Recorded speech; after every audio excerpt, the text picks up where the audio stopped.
Good morning, everyone.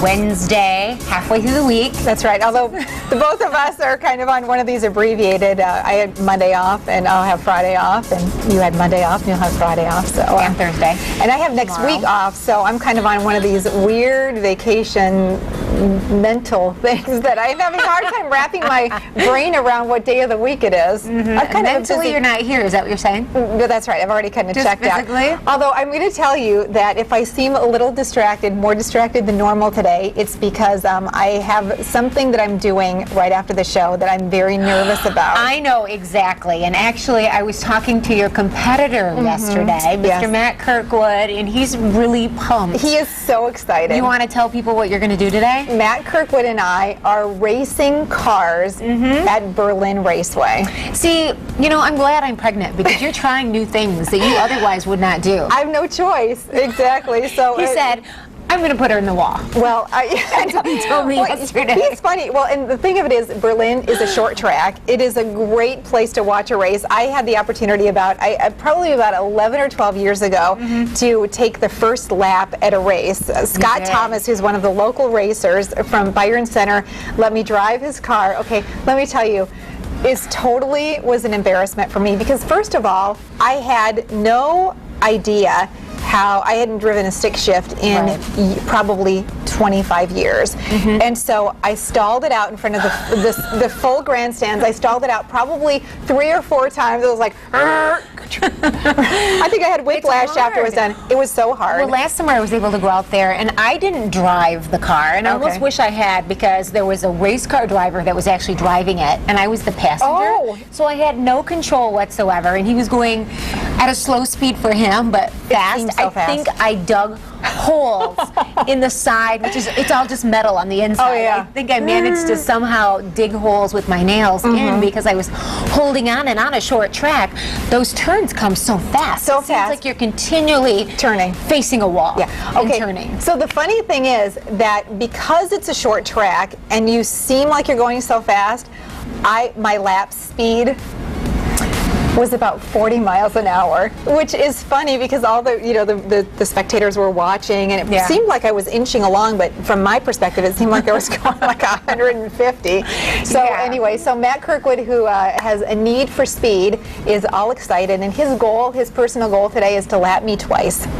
That might happen. You know, earlier this summer, he was out racing a sheriff's deputy and won. Exactly. And they're involved in high-speed chases. And they're professionally trained for that. So anyway, I'm a little nervous. I'm more than a little nervous, and you know, it'll be a lot of fun. So I'll take some pictures, and the story will be airing coming up very soon on 8 West. I think this week yet. Yeah, you'll be able to take a look at my skills or my lack of skills. Well, and it's going to be hot too. Yeah, it is going to be hot out there. Not quite as hot as it was over the weekend. I stumbled across something super amazing. Well, I was at the Gus Macker tournament in South Haven this weekend. It's a portable misting station by this company called Midwest Mist.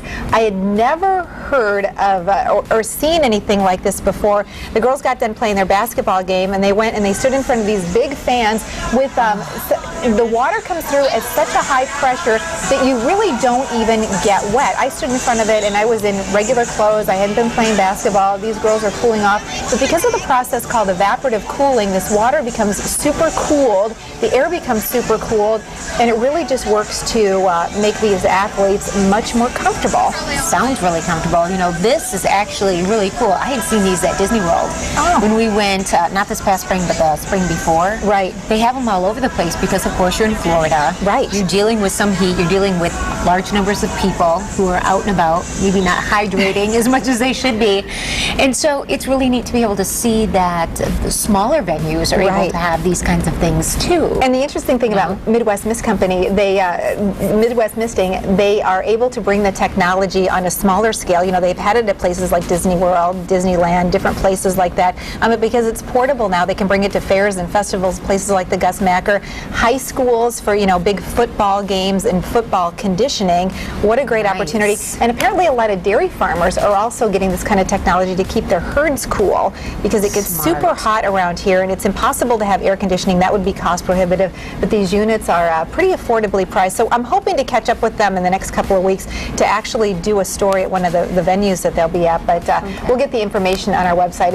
It is just amazing technology. Have one on your back deck. I know. That would be right on your lawn chair. Yeah, so I wouldn't have to laying out. I wouldn't have to take a break and get in the air conditioning every time I got overheated. Have to bring the spray bottle. That'd be perfect. Yeah, that would be perfect.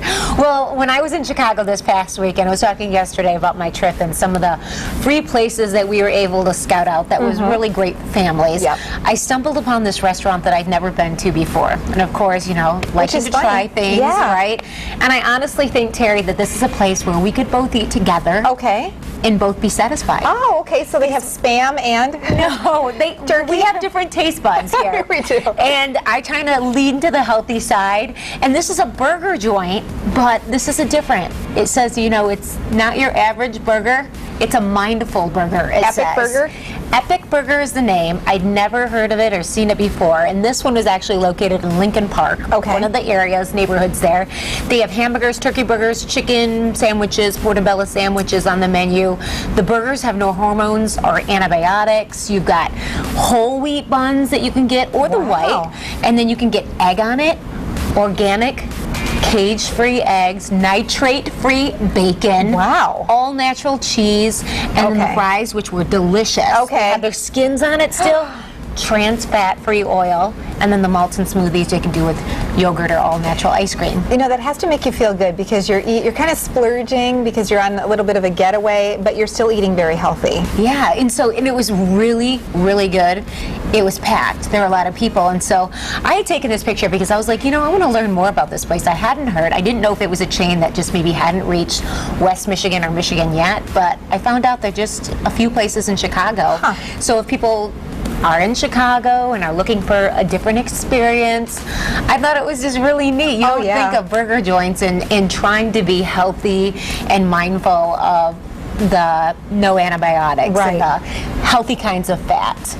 And so I think it's done well. I don't think it's been around very long. Well, you know, the interesting thing is you may have one or two menu items, but to have a whole operation that is really focused around the healthy preparation, the great ingredients, it just sounds like a great opportunity. I think it's not easy to do, and that's why we don't see it very much, but yet when it does well, like it was really busy there, and they had a lot online about it, then it's maybe something that people pay attention to. Fantastic. Because that option isn't everywhere you go. I thought that would be good for us. That would be in Chicago together. We should go to Epic Burger. That sounds great. I've always wanted to try a portobello mushroom sandwich. I've never tried one, so I know that they're on menus around here. I might end up heading over to one of the restaurants here in Grand Rapids to try that out. Yeah, it's a good alternative. You get all that, but it's really filling too. Fantastic.